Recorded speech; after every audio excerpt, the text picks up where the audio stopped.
આજે આપણે એવી ખેલદિલીની વાત કરવી છે જેમાં એક નેતા વિરુદ્ધમાં લખતા પત્રકારને પણ નેતા કહેવાની હિંમત રાખે છે કે લખજો મારા વિરુદ્ધ લખજો, કંઈ વાંધો નહીં. તે હિદાયત પણ આપે છે માધ્યમોને અને પત્રકારોને કે જાહેર ખબર ના આપીએ તો એનો મતલબ એ નથી કે તમે બધું ખરાબ જ લખ્યા કરો. વાત છે રાજકોટના આખા બોલા નેતાની અને રાજ્યસભાના સાંસદ રામ મોકરિયાની. નમસ્કાર, હું છું આપની સાથે તુષાર વસ્યા. નવજીવન ન્યૂઝમાં આપનું સ્વાગત છે. રાજકોટથી રાજ્યસભાના સાંસદ રામભાઈ મોકરિયા આખા બોલા નેતા તરીકે વિખ્યાત અને પ્રખ્યાત છે, કારણ કે તેઓ કોઈ પણ વ્યક્તિને મોઢે મોઢ કહેવા માટે ઓળખીતા છે. રામભાઈ મોકરિયા વિશે માનવામાં અને કહેવામાં આવે છે કે રામભાઈને કોઈના વિશે કંઈ કહેવું હોય અને જે સાચી વાત હોય તો કહેવામાં તે જરા વાર નથી લગાડતા અને મોઢે મોઢ ચોપડાવી દે છે. આવું જ કંઈક માધ્યમો માટે પણ તેઓ આજે બોલ્યા છે. તેમની ખેલદિલીની પણ વાત છે, કારણ કે સામાન્ય રીતે સત્તા પક્ષ સાથે રહેલા નેતાઓ આવી ખેલદિલી બતાવતા નથી. ત્યારે રામભાઈ મોકરિયાએ ખેલદિલી બતાવવાની સાથે માધ્યમોને હિદાયત પણ આપી છે તેની વાત કરવી છે. જ્યારે સૌરાષ્ટ્ર યુનિવર્સિટીમાં PM ઉષા કાર્યક્રમ અંતર્ગત કેન્દ્ર સરકાર દ્વારા 100 કરોડ રૂપિયાની ગ્રાન્ટ સૌરાષ્ટ્ર યુનિવર્સિટીને ફાળવવામાં આવી ત્યારની આ વાત છે. આ કાર્યક્રમની અંદર રાજ્યસભાના સાંસદ રામ મોકરિયાએ નિવેદન આપ્યું હતું અને આ નિવેદન હું તમને સંભળાવું તે પહેલાં સૌરાષ્ટ્ર યુનિવર્સિટીને પણ તમે સમજો કે શા માટે રામભાઈ આવું બોલ્યા. સામાન્ય રીતે અખબારો અને માધ્યમોમાં સૌરાષ્ટ્ર યુનિવર્સિટી તેના વિવાદોને લઈ, તેના કૌભાંડોના આક્ષેપોને લઈ, ચોરીને લઈ, પેપર લીકના મામલાને લઈ અને રાજકારણને લઈ પંકાયેલી છે. માધ્યમો સતત લખે ત્યારે પહેલાં જ પેરેગ્રાફમાં લખવું પડે કે સૌરાષ્ટ્ર યુનિવર્સિટી જાણે કૌભાંડ અને વિવાદનો પર્યાય બની ગઈ હોય તે પ્રકારના સમાચારો સતત સામે આવતા હોય છે. સૌરાષ્ટ્ર યુનિવર્સિટીના રાજકારણની તાસીર કંઈક અલગ છે.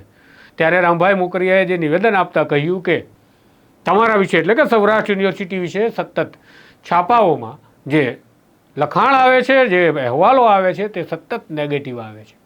આ બાબતે રામભાઈ મોકરિયાએ જે ટિપ્પણીઓ કરી છે તેના કેટલાક અંશ હું તમને સંભળાવું, તમે સાંભળો.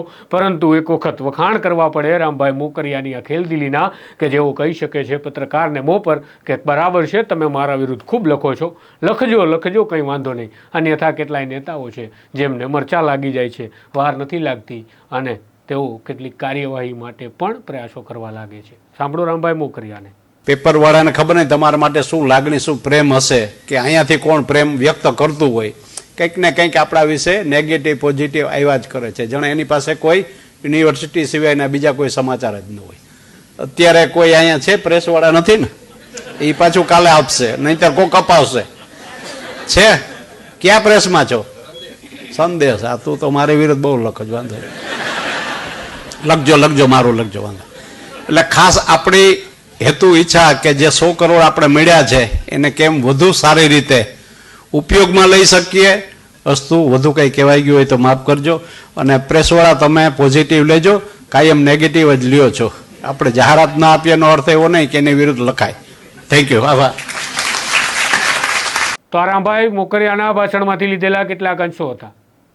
આખા બોલા નેતા રામભાઈ ખરેખર કેટલીક વખત જે વાત કરે છે તે લોકોને લાગે છે કે વિવાદિત નિવેદનના દ્રષ્ટિકોણથી જોવી જોઈએ, પરંતુ આમાં મને ખેલદિલી પણ દેખાઈ રહી છે. ખેલદિલી એટલા માટે દેખાય છે કે સત્તાનો જે મદ હોય છે તેની અંદર નેતાઓ જ્યારે રાચતા હોય છે ત્યારે પત્રકારો કે માધ્યમો તેના વિરુદ્ધમાં લખે છે ત્યારે તેઓ તેના વિરુદ્ધ બોલી નથી શકતા, પરંતુ તેઓ આ વાતને મનમાં કે મગજમાં રાખી તેનો દાવ લેવાની તૈયારી કરતા હોય છે. ક્યારેક માધ્યમનો દાવ લેવાય તો ક્યારેક લખનારા પત્રકારનો દાવ લેવાય. પરંતુ રામ મોકરિયાની ખેલદિલી છે તેના વખાણ ફરીથી કરવા પડે, કારણ કે તેમણે કહ્યું કે લખજો કંઈ વાંધો નહીં. આશા રાખીએ રામભાઈ આજે ખેલદિલી જાહેરમાં બતાવે છે અને જે રીતે તેઓ પ્રગટ કરે છે તે જ પ્રકારની ખેલદિલી બતાવતા રહે છે, જેથી કરી રાજ્યના અનેક નેતાઓને પણ રામભાઈ ઉદાહરણ સ્વરૂપે જોવા મળી શકે કે કઈ રીતે માધ્યમો સાથે ખેલદિલીથી વર્તાવ કરાય.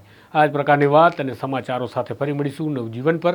નવજીવન ન્યૂઝની આ ચેનલને તમે લાઇક, શેર અને સબસ્ક્રાઇબ કરવાનું ભૂલશો નહીં.